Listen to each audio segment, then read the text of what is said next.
አሁን ቶሎ ተነስና ብዙ የምናወራቸው ነገሮች አሉ። ስለምንድን ነው እሱ? ስለ ሁሉም ነገሮች ማለት አልገባኝም። ምን የተፈጠረ ችግር አለ? አታስቀኝ እባክህ። አሁን ቶሎ ተነስና መነጋገር ያለብንን ነገር በሙሉ ተነጋግረን መወሰን ያለብንን ሁሉ እንወስናለን። እሺ? ማለት ምንድን ነው የምንወስነው? እሱም በደንብ አውርተንበት እንወስናለን።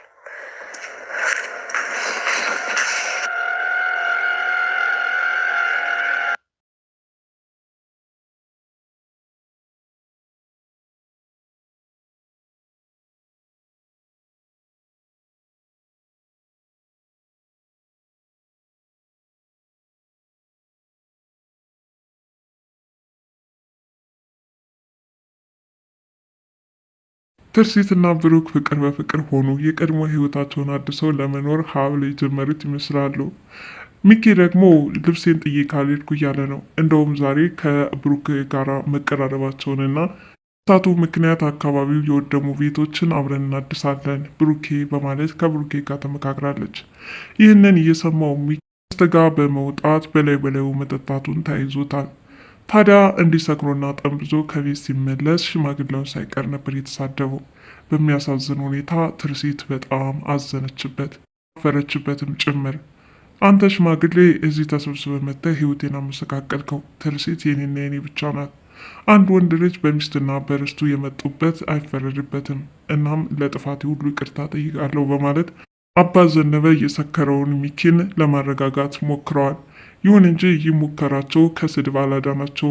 ሚኪንም ነገ እዚህ ቤት ትወጣታለህ በማለትም በስካር ሆኖ የልቡን ተናገረ። በነገራችን ላይ ስካር አንዳንዴ ፍርሃትም ያስወግዳል መሰለኝ።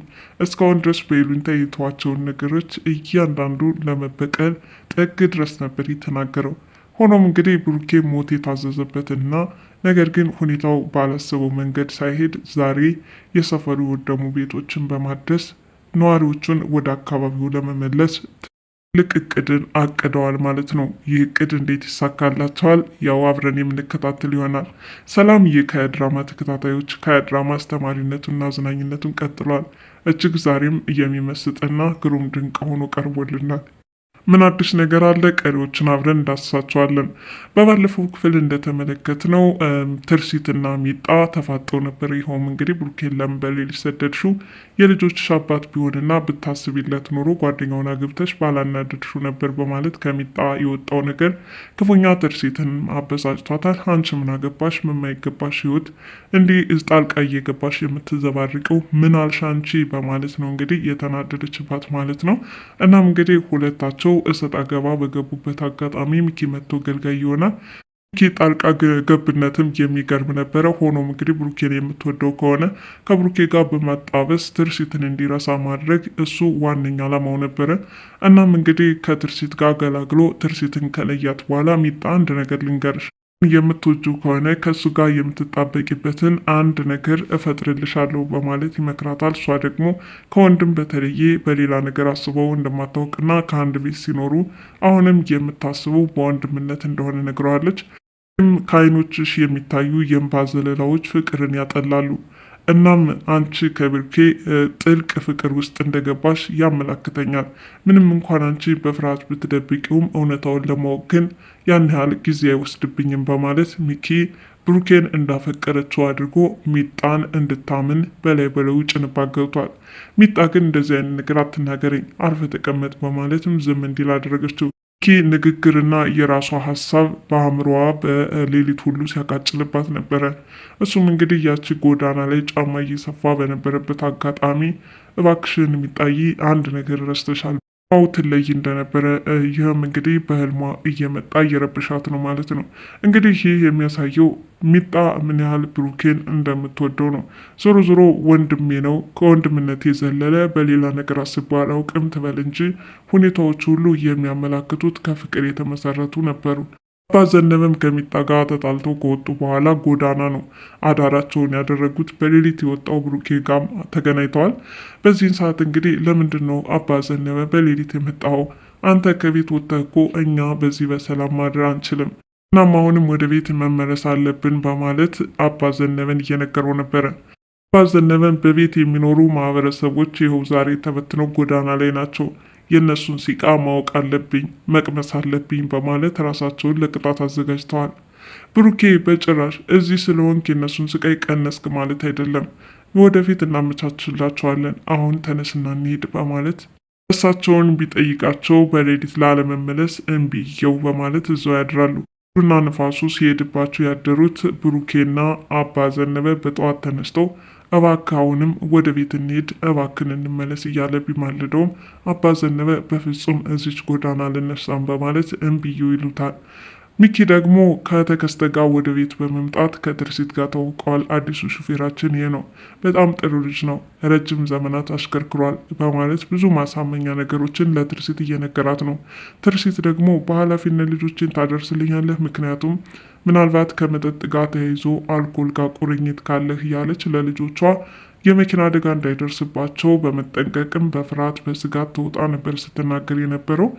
ሚኪም ይሄ ጓደኛዬ እኮ አብረን ለዘመናት ይኖርንን እናም ምንም ነገር እንዳታስቢ በጭራሽ በማሽከርከርም ረጅም ልምድ ስላለው ከኛ በይበልጥ ልጆቹም የእሱ ልጆች ናቸው፣ ነገር ራስሽን ስጋት ውስጥ ከትሽ አትሰቃይ በማለት ያሳምናታል። እሷም እንግዲህ መልኩ አዲስ እንዳልሆነባትና ከሚኪ ጋራ ወደዛ ቤት እየተመላለሰ እሷም ታውቀው እንደነበረ ማስታወስ ትጀምራለች። በነገራችን ላይ በፊት የት ነበር ያወቅኩት በማለት ስትጠይቅ ይህን ሚኪ ይገርምሻል ያኔ እኮ እኔ ጋ ይመጣ ነበር በማለት ሲያስታውሳት እሷ ደግሞ እንዳየሁት አስታውሳለሁ በማለት ተከስታ አዲሷ እንዳልሆነም ትነግረዋለች። በሌላ በኩል እንግዲህ ከሚጣ ጋር የተፈጠረው ጦርነት አለመግባባት እንደቀጠለ ሆኖ ሚኪ ደግሞ ይህንን ክፍተትም ለመጠቀም ደፋ ቀና ይላል። በሌላ በኩል ብሩኬ ከዘነበ ጋር ተነጋግሮ ወደ ቤት ተመልሰዋል። ይሄውልሽ አባ ዘነበ ወደዚህ ቤት አልመጣም ያለው አካባቢ ያሉ ቤቶች ወድመው እሳቸውም የጎዳና ህይወትን ሊቀምሰው ይገባል።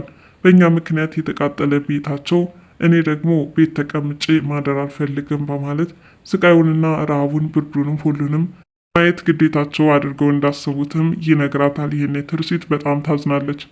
ታዲያ ምን ሀሳብ አመጣህ በማለት ስትጠይቀው ብሩኬ ደግሞ ከሀብት ንብረቴ ከድርሻዬ በእኔ በኩል ያለውን ቤት እንስራላቸው እያለም ይጠይቃታል። ትርሲት ለምን እንደዚህ ይሆናል? ምክንያቱም አንተ ከድሮ ጀምሮ እንስጥ፣ እገሌን እንርዳ፣ የጎዳና ልጆችን እያልክ ባዶ እጅህን ትቀራለህ። አንድ ሰው መርዳት ያለበትን ጥግ ይረዳል። ነገር ግን የራስህን ሀብት ንብረት በዜሮ እያባዛህ ነገ አንተም ተረጅ ትሆናለህ በማለት ትርሲት እየነገረችው ነበረ። የፈለገው ይሁን ሰዎች ለሰዎች ካልተረዳዳን በስተቀር ማን ይደርስልን? አልተዋጠልኝም፣ ቤቱ ተሰርቶ ወደ ቤታቸው መመለስ አለባቸው በማለት የእሱን ሀብት ድርሻ ቤቱ ላይ በመዋል እነዛ ሰዎች መመለስ እንዳለበት ለሚስቱ ያማክራታል። ሴትም እንግዳ ሲሰራላቸው ካልክ የአባ ዘነበ ቤት ብቻ ሳይሆን እነዛ ሰዎች በሙሉ መሰራት አለበት አለች። በምን አይነት ያማ አቅሜ አይፈቅድም፣ አይ እኔም ላግዝህና ከአንተም ከኔም ጭምር ያንተን የድርሻህን እነሱ ላይ ብቻ በመዋል የሚሆን ነገር የለም፣ ስለዚህ ተረዳድተን እንሰራዋለን በማለት ቃል ገባችለት። ይህኔ ብሩክ በጣም ተደሰተ። ትርሲትዬ ከልብ አመሰግናለሁ፣ ይህን ታስቢያለሽ ብዬ አላሰብኩም ነበረ እያለም በደስታ ዘሎ ይስማታል። ወዲያውኑ አቶ ሚኪ ድርስ ይልባቸዋል። ይህኔ ተርበተበተች ወይዘሪት ትርሲት። እባክህ ሚኪ አንተ እንዳሰብከው አይደለም፣ ያየኸው ስህተት ነው እያለች ለማሳመን ሞከረች። ይህ ለሁለተኛ ጊዜ መሆኑ ነው። አንቺ የአባወራ ሚስት ሆነች ሳለ እዚህ አልጋ ላይ ከብሩኬ ጋር ምን ትሰሪያለሽ በማለት ከብሩኬ ጋርም ጮኸባት። ብሩኬም እንደዚሁ እባክህ እንዳሰብከው አይደለም፣ እኔ ጉንጯን የሳምኳት እና ምንኗን ልስማት ፈልገሃል? ከዚህ በላይ መዋረድ አለ እንዴ? እንዴት ከሚስቴ ራስ አትወርድም? እያለም ተናደደ። ሚኪ በዚህ ሁኔታ ተናዶ ወደ ታች ሲወርድና ትርሲትንም እያደረግሽ ያለሽው ነገር ጥሩ አይደለም በማለት ጮሆባት አሁን ከሚጣ ጋር ምን ማድረግ እንዳለበት ይመካከራል። ይኸውልሽ እኔም ልበላ ነው፣ አንቺም ልትበይ ነው። ስለዚህ ብሩኬን የምትወጁ ከሆነ በደንብ አድርጌ ላስማማችሁ። እኔም ደግሞ ሚስቴን ማጣት ስለማልፈልግ ሁለታችሁ ፍቅር በፍቅር መሆን ትችላላችሁ። ይልቅንስ ትርሲት ሳትነጥቅሽ አሁኑን ወቂበት ይላታል። እሷ ምን ማለት ነው ደግሞ አንተ? እኔ የሚያሳስበኝ ነገር ሌላ ነው። ብሩኬ ከወንድምነት ባለፈ ሌላ ምንም ነገር የለኝም አለችና ሸመጠጠች። እና ትርሲትም ወደ ጎዳና በመሄድ አባ ዘነበም ማልደው ወደ ቤት ያመጡታል። እዛ አካባቢ ቤታቸው የተፈናቀለባቸውና የተቃጠለባቸውን ሰርተው ሊመልሷቸው እንደሚችሉ ቃል ገብታ ነበረ አባ ዘነበን ወደ ቤት እንዲመጡ ያደረገቻቸው። አባ ዘነበ በጣም ተደሰቱ። ምርቃታቸው ከልክ አልፎ ሚኪ እንዲሰማው አደረጉ። ሚኪ እንዲሰማ አልፈለገችም ነበር በመጀመሪያ። ነገር ግን አፍ አምልጧቸው ተባረኪ፣ ምን አይነት የተቀደሽ ሴት ነሽ፣ ጭራሽ ደግሞ ቤት ሰርተሽ ልትገላግኝ፣ እኔ እኮ እንቅልፍ አጥቼ የእነሱ ችግሬ ነው ብዬ እያሉ ብዙ ነገር እያመሰገኗት ነበረ። ሆኖም እንግዲህ እባክዎትን አባ ዘነበ በማለት ዝም እንዲሉ የተለያዩ አቅጣጫዎችን ብጠቁማቸውም ሊገባቸው አልቻለም። ሚኪ ይህንን ሲሰማ አብድ ይሆናል። ከተከስተ ጋር በመውጣትም በላዩ መጠጣት ይጀምራል።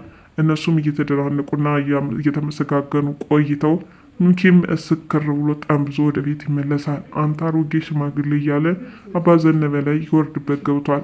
በሌላ በኩል ብሩኬም ቢሆን አንተ ከመጣ ወዲህ ህይወቴ ተተረማመሰ፣ ጨለመብኝ፣ ከዚህ በላይ ውርደት ምን ይመጣል፣ ሚስቴን ልቀማ ነው እያለ ብዙ ነገር ይቀባጠራል። አባ ዘነበም ወንድ ልጅ በርስቱና በሚስቱ ሲመጡበት አይወድም፣ ትክክል ነው፣ እኛንን ጥፋተኞች ወዘተረፈ ይላሉ።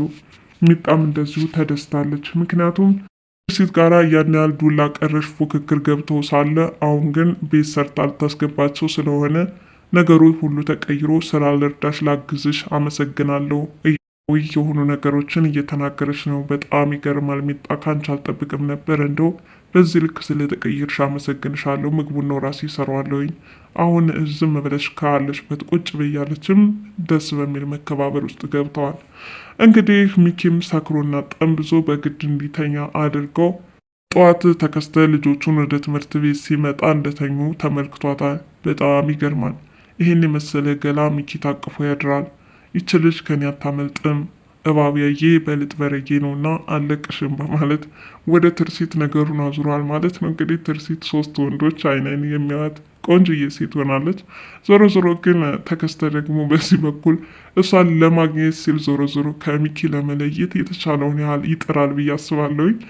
እሷም እንግዲህ በሌሊት ተነስታ ሚኪን ተነስ፣ የምንነጋገረዋለን፣ ትናንትና ሰክረ ስለነበረ ምንም መናገር አልፈለኩም፣ ነገር ዘርዝረን መንዝረን እናገርበትና የምንወስነው እንወስናለን ብላለች።